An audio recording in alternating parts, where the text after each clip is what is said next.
Es un privilegio tremendo para mí estar aquí esta tarde con ustedes.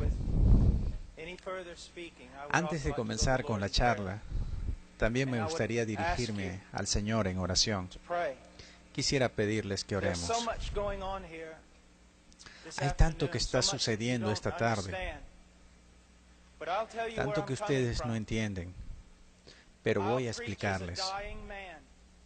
Voy a predicar como un hombre que está muriendo, a hombres, mujeres y jóvenes que están muriendo. Voy a predicar como si nunca más lo fuera a hacer. Y les voy a decir cosas que van a malinterpretar. Les voy a decir cosas que harán que se molesten mucho conmigo. Y les voy a decir cosas que ustedes negarán. Y les voy a decir cosas y ustedes dirán que no tengo derecho ninguno a decírselos. Pero antes de que saquen cualquier conclusión sobre lo que será dicho esta tarde, ustedes háganse una pregunta. Miren, predicar es una cosa muy peligrosa. Es muy peligrosa para mí porque la Biblia dice que los falsos profetas pasarán la más grande condenación. Si lo que hoy les digo no es verdad,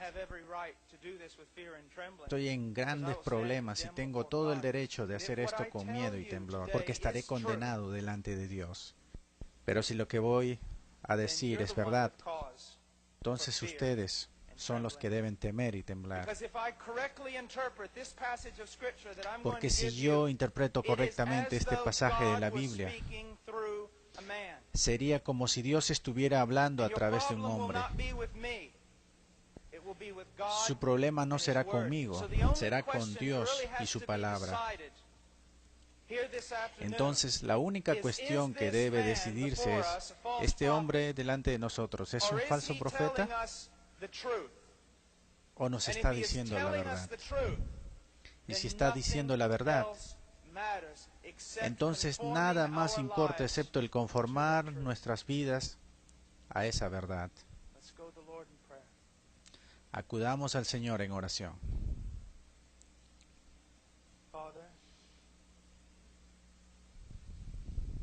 Padre, Padre, soy tan pequeño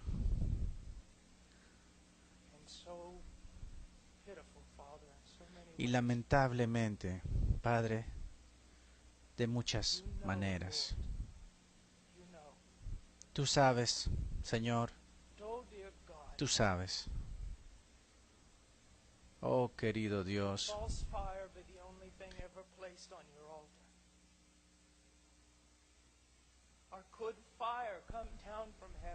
o que pudiera el fuego caer del cielo entre todo el ruido y el clamor y las actividades. Podría el fuego caer del cielo y podrán estos huesos muertos vivir. Tú me conoces. Ante tu soberanía, yo oro y ruego ante el trono de Dios que tú tengas gracia con nosotros, que tú abras corazones y mentes. Señor, no podemos esperar que ellos abran los tuyos.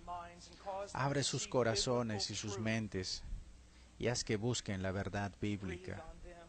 Dales tu aliento, concédeles arrepentimiento, concédeles fe. Tráelos a tu reino, Señor, para tu propia gloria, por tu gran nombre, haz esto. Señor, como el hermano lo dijo, que así sea, Señor, para que ningún hombre tome crédito de ello, para que ningún hombre ponga su mano en el arca de Dios y si lo hace, que tú hagas que caiga muerto. Oh Dios, muévete entre nosotros. Por favor, porque no tenemos otra esperanza. No tenemos otra esperanza. Estos niños no tienen otra esperanza excepto que tú te muevas. Amén. Estaré enseñando Mateo capítulo 7. Si tiene sus Biblias, sígame.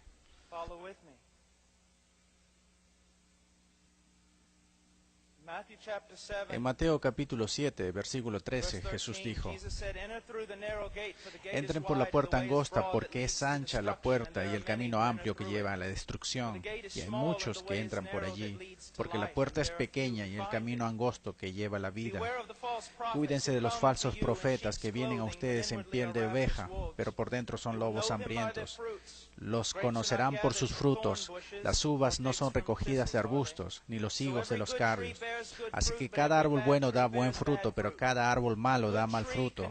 Un árbol bueno no puede producir mal fruto, ni puede un mal árbol producir buen fruto. Cada árbol que no da buen fruto es cortado y arrojado al fuego. Así entonces los conocerán por sus frutos. No todo aquel que dice Señor, Señor entrará al reino de los cielos, pero aquel quien hace la voluntad de mi Padre que está en el cielo entrará en él. Muchos me dirán en ese día: Señor, Señor, ¿no profetizamos en tu nombre? Y en tu nombre echamos fuera demonios y en tu nombre realizamos milagros. Entonces declararé a ellos: yo nunca los conocí a ustedes. Apártense de mí, ustedes quienes practican sin ley. Por lo que todo aquel que escucha estas mis palabras y actúa en consecuencia puede ser comparado con un hombre sabio que construye su casa en la roca, y la lluvia cayó y vinieron las inundaciones y los vientos soplaron y golpearon, y aún así no se derrumbó porque estaba fundada sobre la roca. Todo aquel que escucha estas mis palabras y no actúa en consecuencia será como el hombre tonto que construye su casa en la arena. La lluvia cayó y las inundaciones vinieron, y grande fue su caída.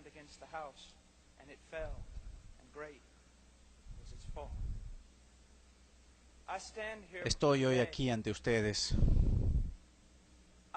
No me inquieta mi corazón tu autoestima. No me inquieta el corazón si te sientes o no bien conmigo mismo, o si la vida te está o no saliendo como quieres que te salga, y si tu chequera está o no balanceada. Solo hay una cosa que me quita el sueño. Solo hay una cosa que me atormentó toda la mañana, y esta es: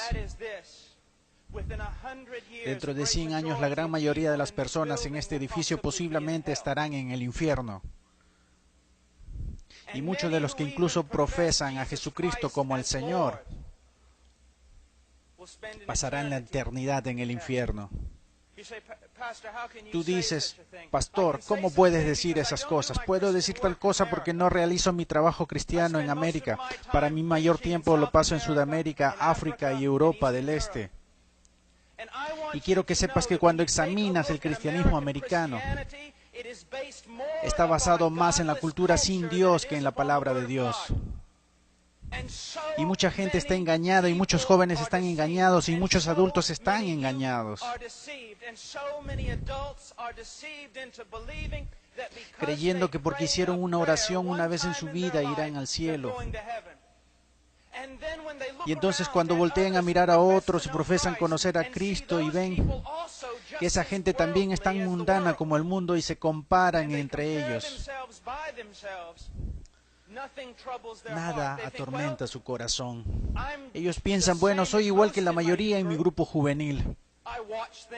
Veo cosas que no debería ver en televisión y me río de las mismas cosas que Dios detesta. Visto ropa que es sensual, hablo como el mundo y camino como el mundo. Me encanta la música del mundo, me encanta lo que está en el mundo, pero bendito Dios, yo soy cristiano. ¿Por qué soy un cristiano? No veo la diferencia en la mayoría de la gente en la iglesia. ¿Por qué soy un cristiano? Porque hubo una vez en mi vida cuando oré y le pedí a Jesucristo que entrara a mi corazón. Quiero que sepas que es la más grande herejía que la iglesia evangélica protestante americana está haciendo. Que si tú oras y le pides a Jesucristo que entre en tu corazón, Él definitivamente entrará. No encontrarás esto en ningún lugar de las Escrituras. No encontrarás esto en ningún lugar de la historia bautista hasta hace 50 años. Lo que necesitas saber es que la salvación es por la fe y solo por la fe en Jesucristo. Y la fe en Jesucristo es precedida y seguida del arrepentimiento. Lo que necesitas saber es que la salvación es por la fe y solo por la fe en Jesucristo. Y la fe en Jesucristo es precedida y seguida del arrepentimiento. Un rechazo al pecado, un desprecio por las cosas que Dios detesta y amor por las cosas que Dios ama. una santidad creciente y un deseo de no ser como Britney Spears, de no ser como el mundo y no ser como la mayoría de cristianos, sino ser como Jesucristo.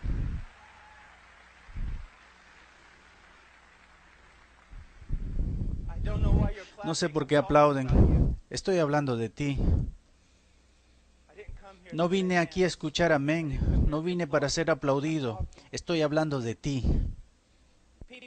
Las personas algunas veces vienen a mí y dicen, oh, me encantaría seguirte en Rumania, me encantaría predicar donde tú predicaste y plantaste iglesias en Perú, allá en la selva.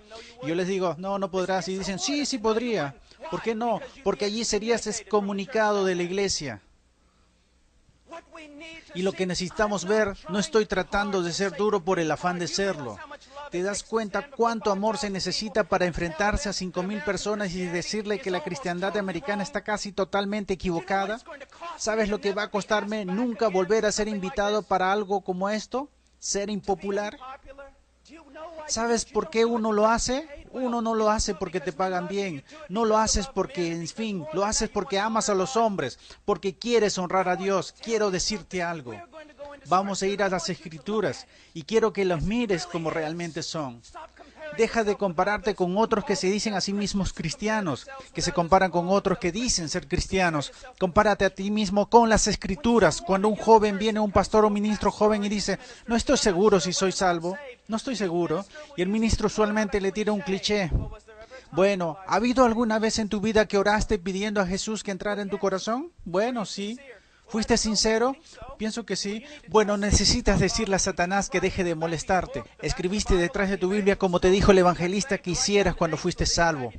Que escribieras la fecha para que cada vez que dudaras te enseñaras la Biblia. ¿Qué superstición se ha encubierto toda nuestra denominación? ¿Sabes lo que la Biblia dice de los cristianos que hagan? Examínate a ti mismo, pruébate a ti mismo a la luz de la Escritura para ver si estás en la fe.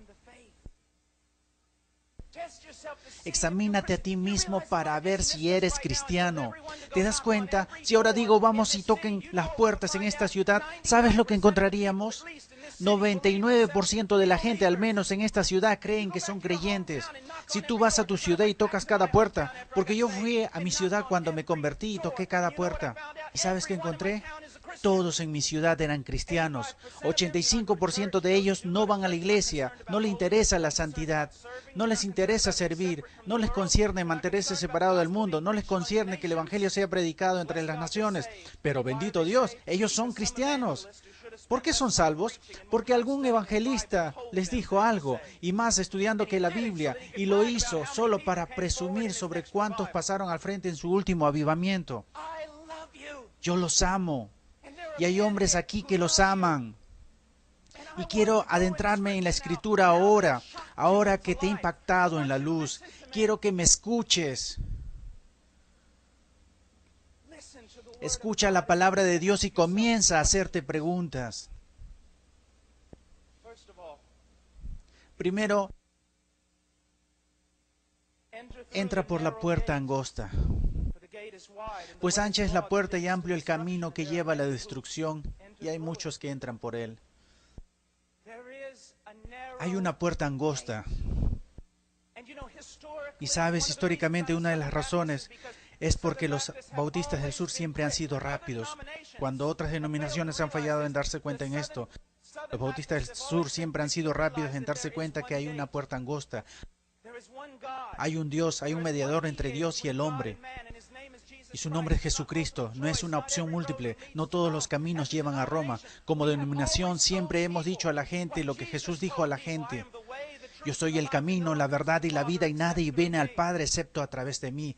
Así que alabo al Señor por eso. Que la única forma en que cualquier ser humano en esta tierra será salvo es por medio de Jesucristo, y eso es todo. Porque necesitas darte cuenta de lo que la Biblia dice. Porque todos han pecado y quedan cortos, y no tienes idea que nacimos radicalmente depravados y aborrecidos de Dios. Que nunca habríamos buscado a Dios, nunca llegaríamos a Dios. Nos hemos rebelado contra Dios, hemos roto su ley. El asunto no es solo que has pecado, el asunto es que nunca has hecho nada más que pecar. La Biblia dice que los profetas, que aún nuestras más grandes obras son filtrafas ante Dios.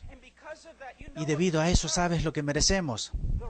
la furia de Dios, el santo rechazo de Dios. Tú dices, espera un momento, Dios no odia a nadie, Dios es amor. No, amigo, tú necesitas entender algo. Jesucristo enseñó, los profetas enseñaron, los apóstoles enseñaron, que aparte de la gracia de Dios revelada en Jesucristo nuestro Señor, la única cosa que queda para ti es la furia, el fiero celo de Dios por tu rebelión y tu pecado.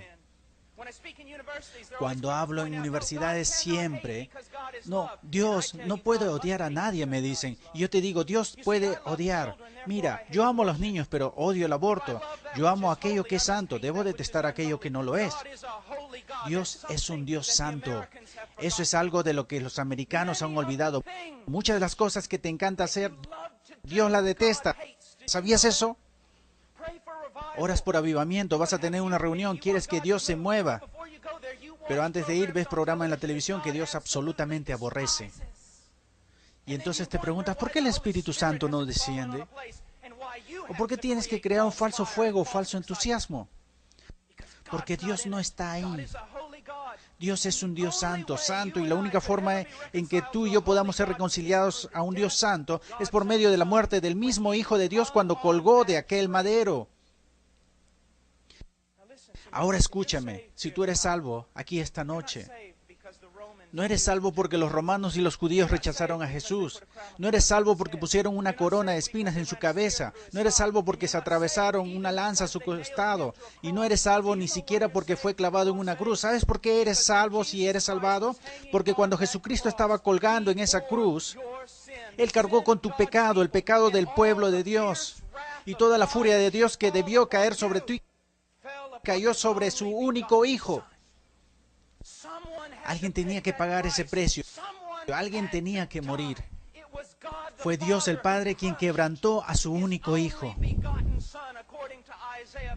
De acuerdo con Isaías 53 dice, le complació a Jehová quebrantarlo a él. La gente dice que la cruz es señal de lo mucho que vale el hombre. Eso no es verdad. La cruz es señal de cuán depravados somos, que se requirió de la muerte del mismo Hijo de Dios. Lo único que podía salvar gente como nosotros era la muerte del propio Hijo de Dios bajo la furia de su mismo Padre, pagando el precio, volviendo a levantarse entre los muertos. Poderoso decirlo, este es el Evangelio de Jesús. Ahora aquello, ¿eres llamado? Dices que has pasado por la puerta angosta. ¿Cómo lo sabes? Jesús dijo, el tiempo se ha cumplido, el reino de Dios está aquí. ¿Qué debes hacer? En Marcos Él nos dice, arrepiéntanse y crean en el Evangelio. Tú dices, hermano Paul, yo fui salvo al orar y pedir a Jesucristo que entrara en mi corazón. Y estoy seguro que es así, pero no fuiste salvo por una fórmula mágica o algunas palabras que repetiste de alguien más. Fuiste salvo porque te arrepentiste de tus pecados y creíste. Fuiste salvo porque te arrepentiste. Y no solo esto, que en el pasado, tú continúas haciéndolo ahora. Una apropiada traducción del verso de él dice, el reino de Dios está llegado, el tiempo se ha cumplido. Ahora pasen el resto de sus vidas arrepintiéndose de sus pecados y creyendo en mí. La conversión no es como una vacuna para la gripe. Oh, yo hice eso, me arrepentí y creí. La cuestión es, amigo, ¿continúas arrepintiéndote del pecado? ¿Continúas creyendo? Porque Él comenzó una buena obra en ti, la terminará. La conversión no es como una vacuna para la gripe. Oh, yo hice eso, me arrepentí y creí. La cuestión es, ¿continúas arrepintiéndote del pecado? ¿Continúas creyendo? Porque Él comenzó una buena obra en ti, la terminará. Él la terminará. Ahora nosotros como bautistas, que tú estás supuestamente atravesando es una única puerta en Jesucristo. Pero nosotros como bautistas del sur hemos olvidado algo. Y quiero que los ministros juveniles y pastores de todos me escuchen. Padres, hemos olvidado una enseñanza muy importante en el Evangelio. Lo que dice, no solo por la puerta pequeña, dice que el camino es angosto. Lo que básicamente hacemos es guiar a alguien a Cristo, guiar a alguien en una oración. Y entonces pasan el resto de su vida viviendo justo como en el mundo. Puedo traer las estadísticas para probarte. Encuestas Gallup, Barnard, toda clase de encuestas que puedes analizar. Cuando cuestionan la moralidad de la iglesia en América frente a la moralidad de aquellos que claman estar perdidos en América, las encuestas no encuentran diferencia alguna. Ahora esas son las estadísticas, no tienes que ver con la interpretación religiosa, son estadísticas. Libro tras libro es producido por teólogos y filósofos y sociólogos por igual. ¿Qué ha pasado con la iglesia? Encontramos que el aborto en la iglesia es tan prevalente como lo es afuera en el mundo. Encontramos que el divorcio es igual de prevalente. Encontramos que la inmoralidad, lo sabes tan bien tú como yo, hay jóvenes ahora aquí que están practicando la inmoralidad y así alaban a Dios. Sabes que hay jóvenes aquí que consumen drogas y así asisten al grupo juvenil. Tú conoces viendo y haciendo cosas que no son apropiadas para un cristiano. Y aún así asisten al grupo creyéndose satisfechos, creyendo ser salvos, y nadie les dice nada excepto esto. Son cristianos carnales. Son realmente cristianos, únicamente son carnales. Esa es una doctrina que comenzó en un seminario bautista, que no es un seminario bautista del sur, hace varias décadas. No es bíblica ni es histórica. Mi querido amigo, no existe tal cosa como un cristianismo carnal. Tú dices, espera un minuto, hermano Paul. Primera de Corintios capítulo 3, ¿no son ustedes carnales? Dijo el apóstol Pablo. No, necesito leer todo el libro para entender qué quería decir. Miren, uno de los problemas, jóvenes, escúchenme, mucho de nuestro cristianismo está basado en clichés que leemos en las camisetas cristianas. Mucha de nuestra cristiandad viene de compositores de canciones y no de la Biblia. Mucho de lo que creemos es dictado a nosotros por la cultura y no por la Biblia.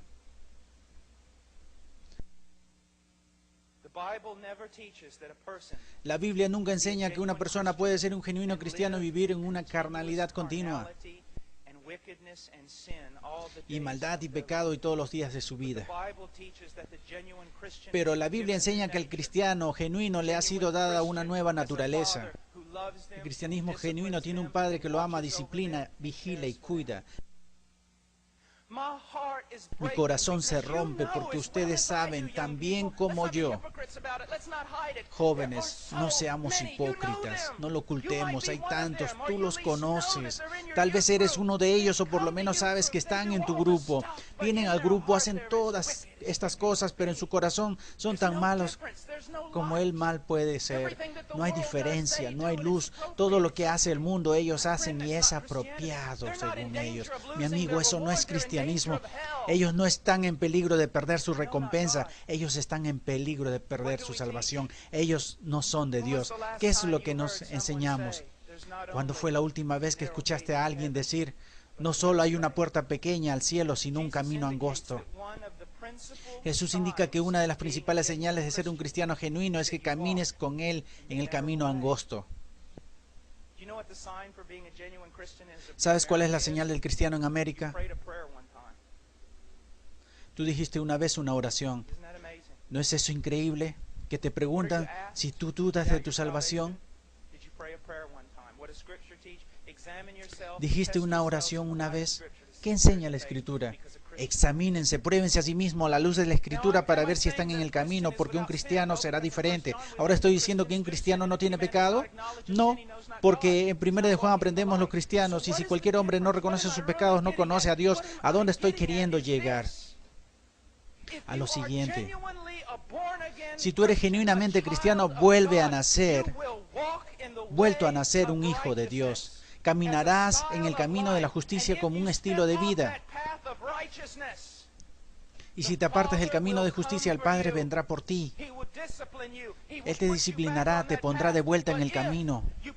Pero si profesas haber pasado por la puerta angosta, pero aún así vives en el camino amplio, tal como el resto de la gente en tu preparatoria, tal como el resto de gente mala y carnal, la Biblia quiere que sepas que deberías estar bien, terriblemente temeroso porque no conoces a Dios. Le temo a los hombres que pasan la mayoría de su vida diciendo a otros hombres que son salvos. Te temo a ti si tú has hecho eso. Uno no le dice a los hombres que son salvos. Uno le dice a los hombres cómo ser salvos. Dios les dice que son salvos. Lo que hemos olvidado creer es lo que la salvación es una obra natural de Dios, sobrenatural de Dios. Y que ellos que genuinamente han sido convertidos, regenerados por el poder del Espíritu Santo, van a ser nueva criatura. La Biblia dice que si algún hombre está en Cristo, nueva criatura es. Así encontramos esto en la Escritura, que hay una puerta angosta y un camino angosto. Vamos al versículo 15. Cuídense de los falsos profetas que vienen con pieles de ovejas, pero por dentro son lobos hambrientos. Por sus frutos los conocerán. Una de las cosas que debes entender es que algo de un hombre sabio que me dijo: Paul, tu mejor amigo es aquel que te dice la mayor verdad. En América nos hemos vuelto tan susceptibles que nadie nos puede refutar. Nadie nos puede decir que estamos equivocados. Y los ministros y líderes por igual se han creído esa mentira. No queremos ofender, queremos ser amigables con los que buscan. Lo que necesitas comprender es que solo hay uno que busca y su nombre es Dios. Y si quieres ser amigable, debes ser amigable con Dios y debes preocuparte más por la gloria de Dios que por las actitudes de los hombres. Pero otra cosa que debes entender es que la persona que más te ama te dirá la más verdad. Una de las grandes marcas que distinguen a un falso profeta es que siempre te dirá lo que quieres escuchar. Él nunca aguará tu fiesta. Te pondrá a aplaudir, te pondrá a brincar. Hará sentir que te mareas, te mantendrá entretenido y te mostrará un cristianismo que hará que tu iglesia parezca un parque de diversiones de Jesús. Y te mantendrá tan entretenido que nunca tratará con asuntos grandes como estos. ¿Está Dios trabajando en mi vida? ¿Estoy creciendo en santidad? ¿De verdad he vuelto a nacer? Escúchame, si cada uno aquí en este pueblo cree que es salvo, y sabemos que eso no es verdad porque la Escritura dice que pocos entrarán, ¿cómo sabes tú que eres salvo? ¿Cómo sabes si verdaderamente eres salvo? ¿Porque alguien te lo dijo? ¿Porque dijiste una oración? ¿Porque creíste? Bueno, déjame preguntarte, ¿cómo sabes que creíste? ¿Porque todos dicen que creyeron?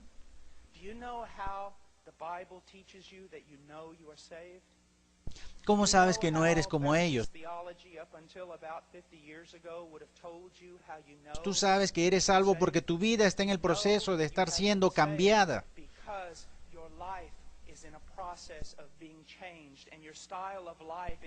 Y tu estilo de vida es uno de caminar los caminos de la verdad de Dios.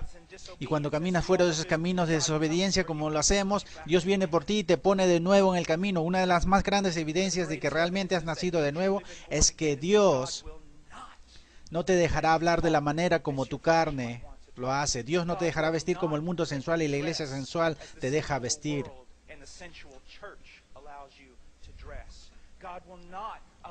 Dios no te dejará actuar como el mundo lo deja hacer, hablar como el mundo, escuchar las cosas que el mundo escucha. Dios hará diferencias en tu vida.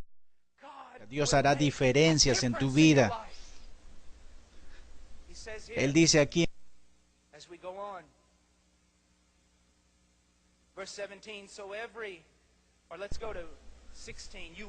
ustedes por sus frutos los conocerán. ¿Cómo conocerán a un falso profeta? En la aplicación más amplia aquí y en toda la Escritura, ¿cómo sabrás si alguien es un cristiano genuino? Por sus frutos. Por sus frutos, mi querido amigo. Mira tu vida.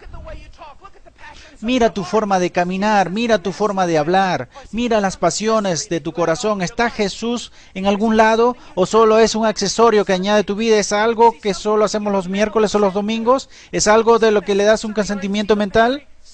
¿Un accesorio o es el mismo centro de tu vida? ¿Y cuál es el fruto que estás dando? ¿Te ves como el mundo? ¿Tienes y experimentas los mismos gustos? ¿Te encanta y deleita el pecado? ¿Puedes amar y deleitarte en la rebelión? Entonces no conoces a Dios. Por sus frutos los conocerás. Dios tiene el poder de cambiarlos. Imaginemos por un momento a Jesús enseñando este pasaje. Tú estás allí sentado escuchando, Él te mira y dice,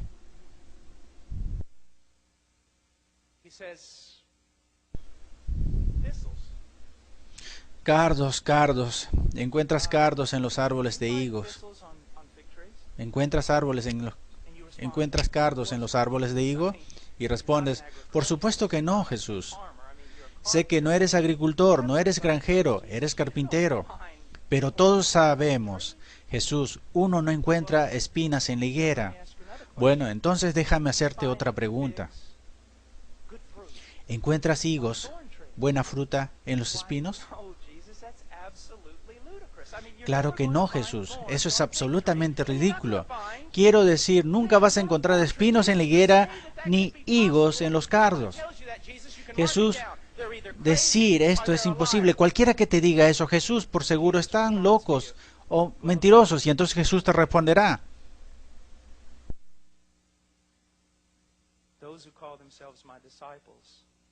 Bueno, entonces, quien se llame a sí mismo mi discípulo y dé mal fruto, ¿no será lo mismo que decir que está mintiendo? Permítame ir más allá. Imaginemos que yo llego tarde y me presento aquí en la plataforma y todos los líderes están enojados conmigo y dirían, hermano Paul, apreciamos el hecho de que esté aquí. Yo digo, hermanos, tienen razón. Bueno, ¿por qué? Bueno, venía y se me pinchó una llanta y tuve que bajarme para cambiarla. Y cuando estaba cambiando la llanta, una tuerca se cayó. No puse atención que estaba en la autopista y corrí para alcanzar la tuerca. Tan pronto como la alcancé en la mitad de la autopista, venía un tractor a 120 millas por hora y me arrolló un camión. Y por eso llegué tarde. Ahora, solo podrían ser dos cosas. Yo sé que ya nadie estudia lógica, pero solo puedo decir dos conclusiones lógicas. Soy un mentiroso, la número uno, o dos, estoy loco. Tú dirías, hermano Paul, es absolutamente absurdo. Es imposible, hermano Paul, tener un encuentro con un vehículo tan grande y no ser cambiado. Y entonces mi pregunta para ti es, ¿qué es más grande, un camión o Dios? ¿Cómo es que tanta gente profesa hoy que han tenido un encuentro con Jesucristo y aún así no han sido permanentemente cambiados? Déjame darte algunas cosas en qué pensar. ¿Sabes que digo la verdad? ¿Cuántas veces vuelves y rededicas tu vida una y otra vez?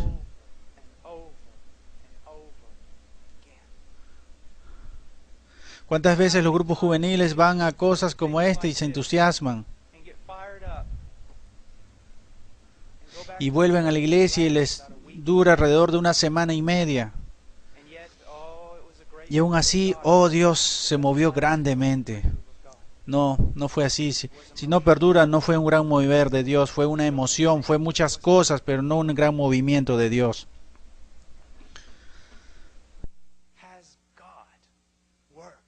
¿Ha trabajado Dios en tu vida? ¿Está Dios trabajando en tu vida? Por sus frutos los conocerán.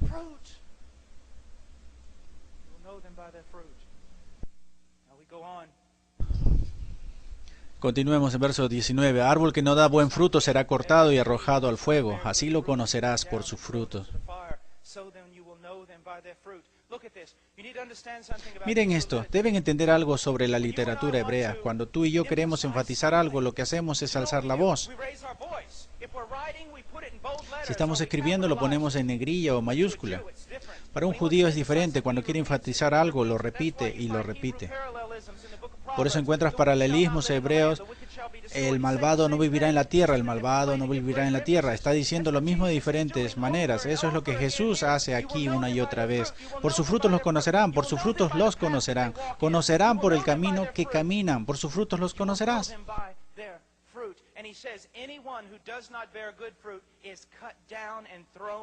Y él dice, cualquiera que no da buenos frutos es cortado y lanzado al fuego.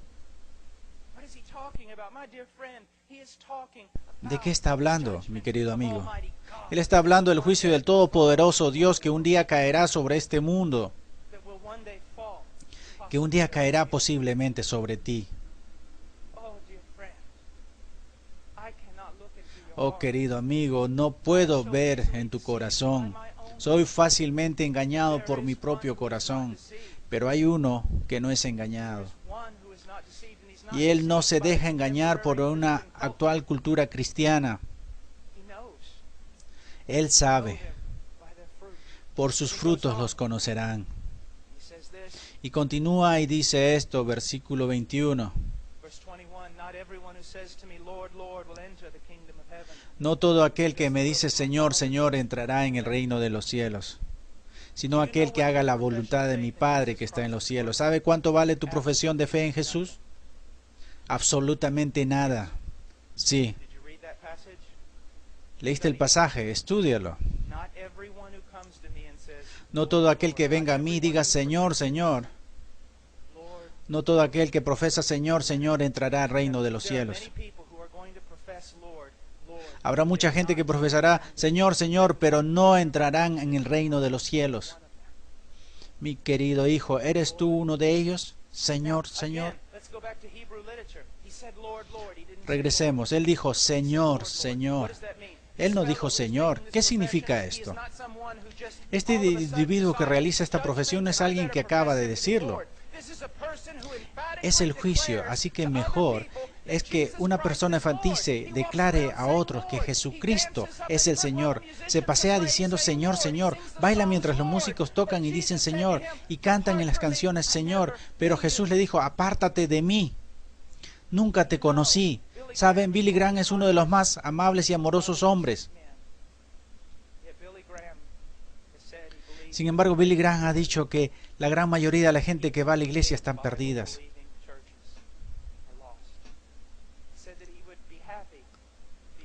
Que estarían felices si tan solo el 5% de aquellos que hacen profesión de fe en sus campañas se salvaran.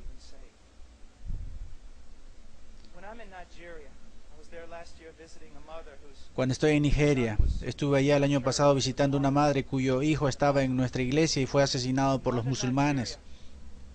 En el norte de Nigeria, cuando alguien profesa su fe en Jesucristo, estás seguro que puedes morir por esa profesión. Pero en América, considera el costo, piénsalo. Examina tu vida y la luz de la Escritura. ¿Conoces al Señor? Porque no todo el que dice Señor, Señor entrará en el reino de los cielos. Pero ¿qué dice aquí? Mira lo que dice. No todo aquel que me dice Señor, Señor entrará en el reino de los cielos, sino aquel que hace la voluntad de mi Padre que está en el cielo.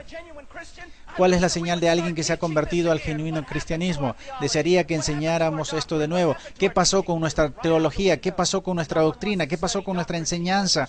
Se fue por la ventana. Nadie quiere estudiar doctrina. Solo quieren escuchar canciones y leer mensajes de las camisetas cristianas. ¿Qué pasó con la verdad? La verdad te dice esto. La evidencia. Evidencia, la forma de asegurarte que eres un genuino cristiano vuelto a nacer, es que haces como un estilo de vida la voluntad del Padre.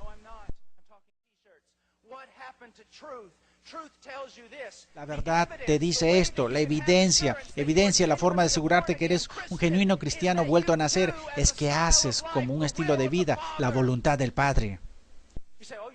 Tú dices, estás hablando de las obras. No la estoy hablando de la evidencia de fe. Tu profesión de fe no es prueba de que seas nacido de nuevo, porque todo el mundo profesa la fe en Jesucristo.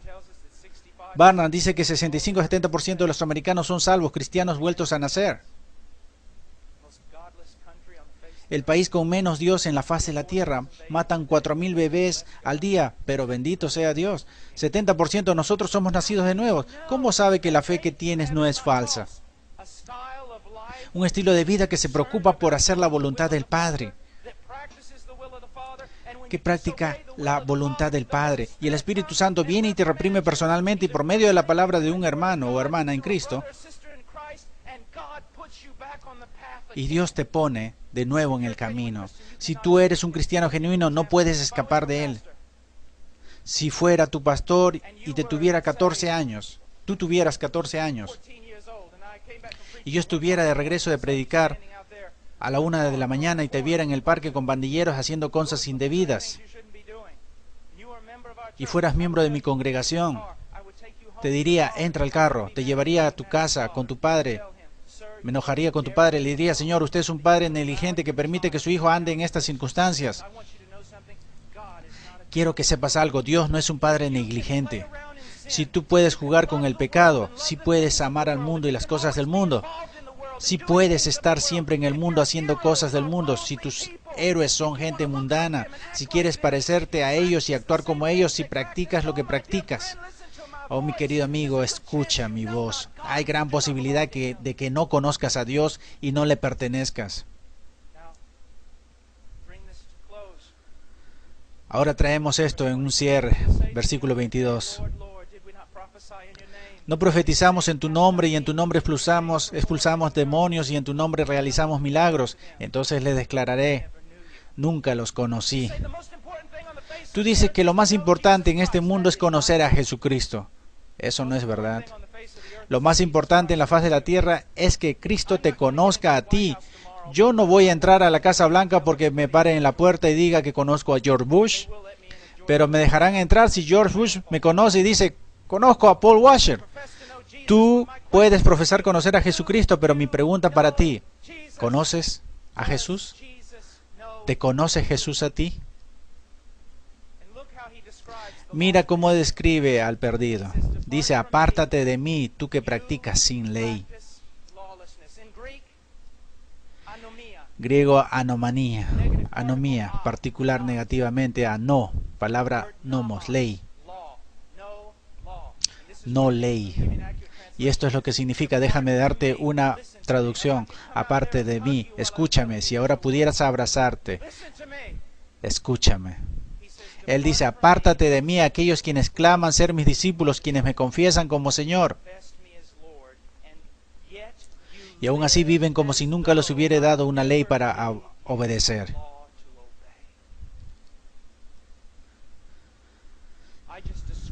Acabo de describir a la mayoría de la cristiandad americana. Si cualquiera comienza a hablar de ley, de principios bíblicos, de lo que se debe o no hacer, cómo debemos vivir o no, comienza a gritar legalista. Pero Jesús dijo, apártense de mí aquellos que me llaman Señor, pero viven como si nunca les hubiera dado la ley.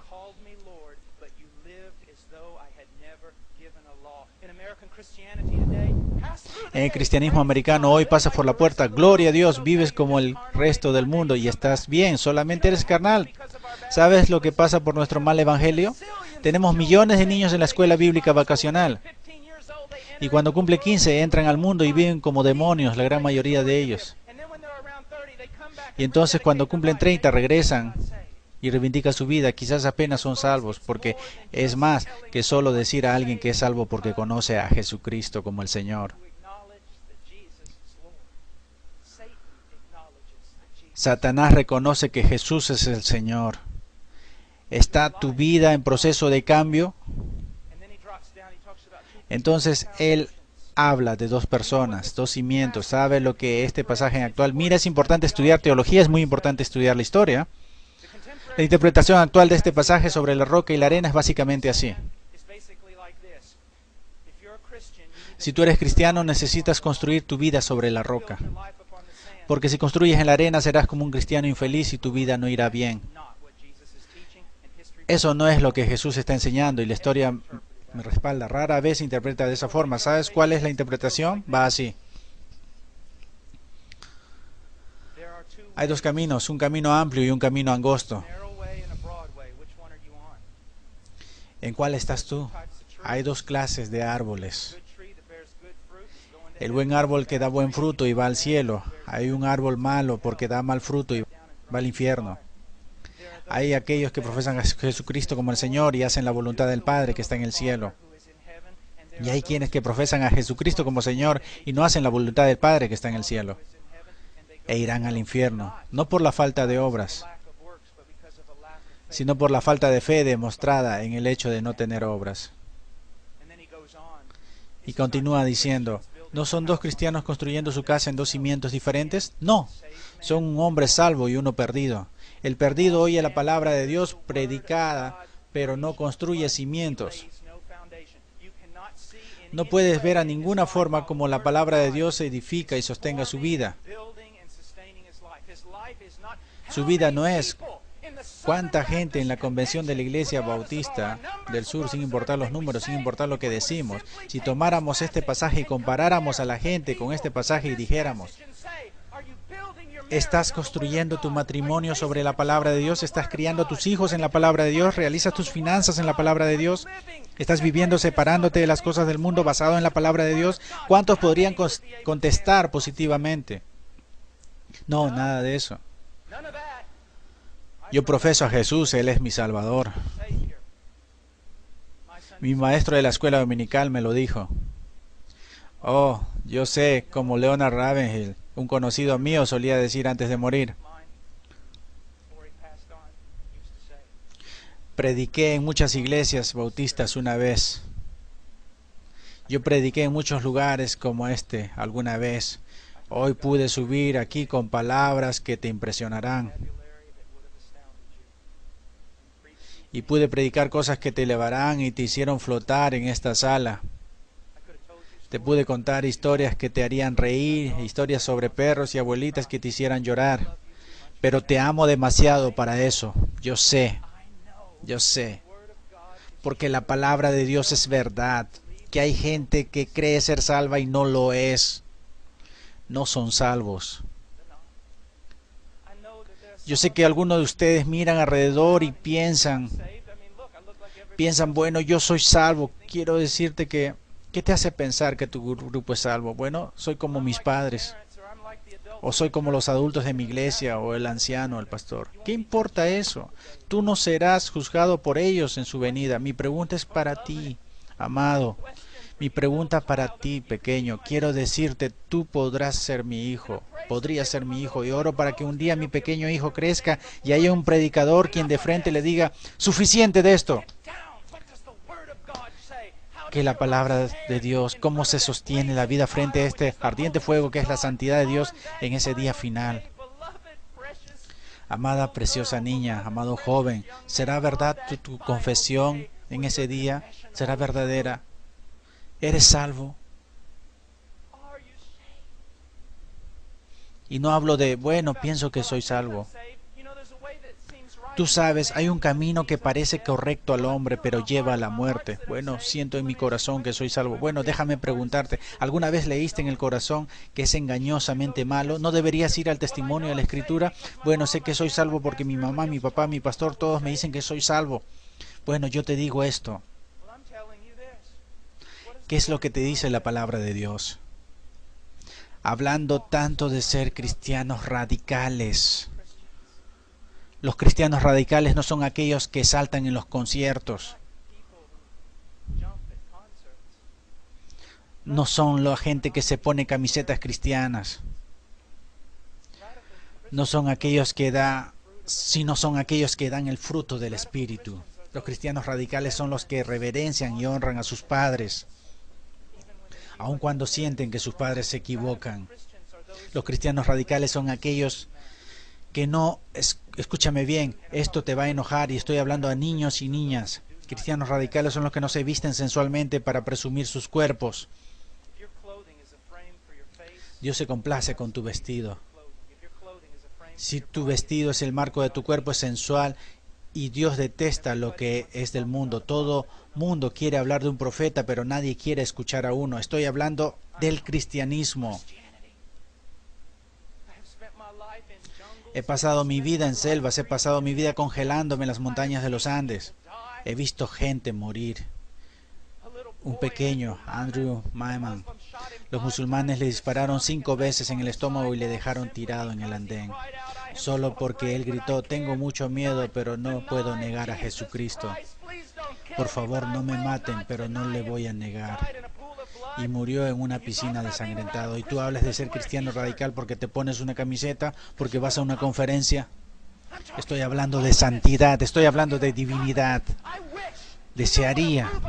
¿Sabes lo que sería que Dios se moviera? Si todos ustedes entendieran, si yo mismo me convenciera del Espíritu Santo, caeríamos sobre nuestros rostros en llanto porque veríamos las cosas que Dios detesta, porque vestimos las cosas que Dios detesta, porque actuamos como el mundo, nos vemos como el mundo, o hablemos como el mundo, porque hacemos las mismas cosas y no nos damos cuenta que las hacemos porque no conocemos la palabra de Dios.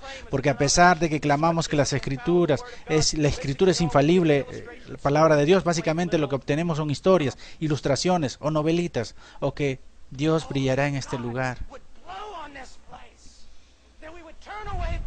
y nos alejaríamos del pecado, renunciaríamos a las cosas que no le placen. Y entonces correríamos hacia Él y lo apreciaríamos y lo amaríamos. Oh, que Dios levantase. No te deseo las mismas cosas que tus padres quieren para ti. Quiero tu seguridad, protección y una bonita casa. Quiero que tengas carro y respeto. Quiero para ti lo mismo que quiero para mi hijo. Que un día él tome una bandera, la bandera de Jesucristo, y la ponga en aquel monte donde nadie más ha puesto una bandera antes. Y que grite: Jesús es el Señor, aunque eso le cueste la vida. O si cuando tenga 18 él me dice lo mismo que yo me dije cuando era joven: voy a las montañas, voy a la selva.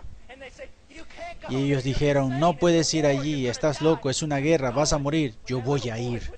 Cuando ese pequeño se ponga una mochila, voy a orar y decir: ve, Dios sea contigo, y si mueres, hijo mío, te veré allá y honraré tu muerte.